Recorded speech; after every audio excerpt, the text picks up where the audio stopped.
बिपिना साथे रहना फिरी बा तोरा ला है 3 थान गहना फिरी बा। हमारा के मौगी आ भर गाँव के भौजी आय के कहता खेसारी भेज चोर हमें हो तन कर मुँह देखी मने कुछ भी है कुछ भी मने बोल दो कि खेसारी भेज चोर हमें तू देख लो भैया चोरावे गुलने। ई बात बिल्कुल गलत बा कि खेसारी भैया चोर हमें। ई बात बिल्कुल गलत बा कि खेसारी भैया चोर हमें। हम नहीं एकरा के मानत आ ना कबो मान सकीला।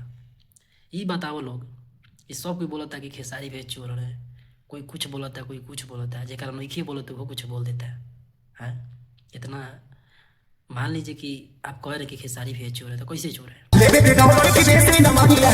डॉलर की देसी नमरिया हिली तोर पतरी कमरिया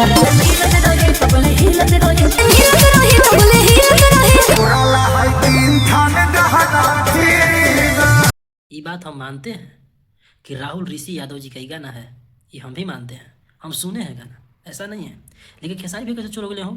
के कहता खेसारी भैया चोर हमें? बोले में शर्म ना लगे? ये मुँह से लोग कह दी कि राइटर चोर हो। ई खेसारी भैया चोर नहीं खन, ई राइटर जे दिले बा उगरा के चोर कहो लोग। अब खेसारी भैया काहे बदनाम करते हैं लोग? खेसारी भैया कोई बड़े उठा के लेवे? खेसारी भैया के लिरिक्स में नाम बा, गीतकार खेसारी भैया बड़े हैं।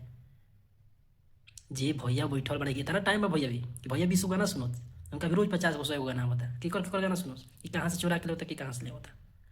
भैया भी आज भैया का अच्छा लगा भैया कहले हैं। ये बतिया राइटर के न बोलेला कि जे राइटर गाना दिले बा कि हाँ उ चोर बाड़े तो भैया के बोलो एक डायरेक्ट भैया के। ये बिल्कुल गलत बात बा, ये हो नहीं सकता है खेसारी भैया चोर है। खेसारी भैया इतना ने खेसारी भैया इतना बड़ा जिगरा दिल होला के बाबू हैं? खेसारी भैया के नाम से लोग चलेला, उनका नामों से लोग चलेला, क्या बुझाइल? खेसारी भैया चोर होने? खेसारी भैया को दूसरा कोई ना लिखे तो खेसारी भैया दूसरा के चोरेंगे गाना में। ये राहुल ऋषि जी का गाना है, ये हम मानते हैं, बट खेसारी भैया चोरी नहीं की है, ये आप लोग गलत बोल रहे हैं। बताइए भोजपुरी में से आप लोग बोलते हैं, हाँ भोजपुरी को बदनाम करना चाहते हैं आप लोगों की वजह से सब होता है। ये राइटर को डायरेक्ट बोला जाता है कि राइटर ऐसा क्यों किया, राइटर क्यों चुरा कर गाना दिया, तब ना तो डायरेक्ट खेसारी भैया को बोल दीजिए हैं। ये बिल्कुल भाई गलत बात। ऋषि जी का गाना है, हम भी सुने हैं गाना, ऋषि जी का गाना है, फुल गाना है ऋषि जी का। लेकिन ये खेसारी भैया के जो बोलता है कि खेसारी भैया गाना चोर बड़े उन्हें कॉल बा है आबारा के मौगी भर गाँव के भौजी हैं, कुछ भी बोल दो आबारा के मौगी भर गाँव के भौजी, वैसे ना कर लो आ रहे के बा मार्केटिंग में सब कोई आ भैया के कभी डायरेक्ट मत बोलो लो कि भैया चोरैले बाड़े।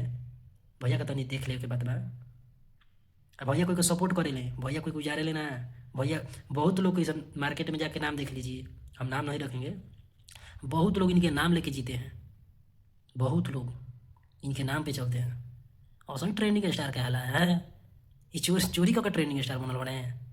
हाथ में दिन से मेहनत हो के कोई ले बा तू जाके कोई ले रहो बोल दिला है का के लव दे कि भैया चोर खेसारी लाल यादव चोर हमें देख ले बड़ा चोरा बहुत क्या चोरी ले बड़े। सिंगर कैसे चोर हो सकेला? सिंगर के मिलल बना जी। आप घर में बैठे हैं, घर में आप जब बैठे हैं, अब बाहर से आया 10 गो सामान आया तो जो अच्छा लगा वो रख लिया जवान। अब इतना टाइम बनू यही काम 200 गाना तो 200 गाने का सर्च मार मार सुनत रहो से।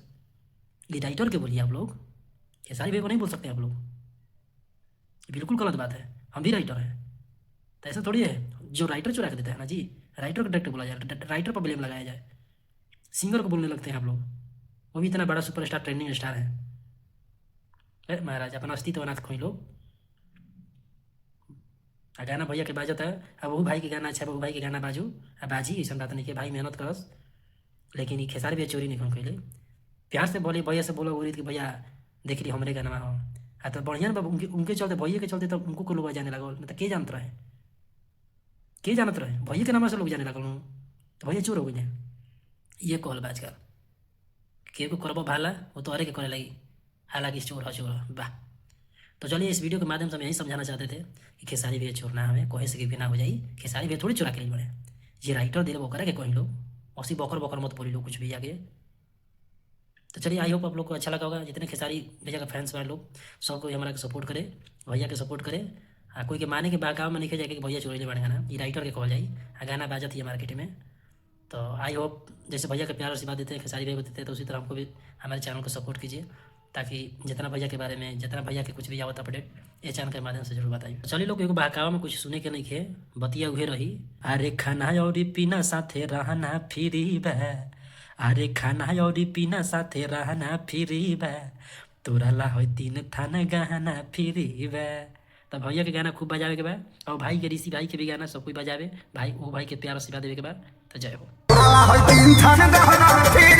तोरा ला है 3 थान गहना फ्री बा।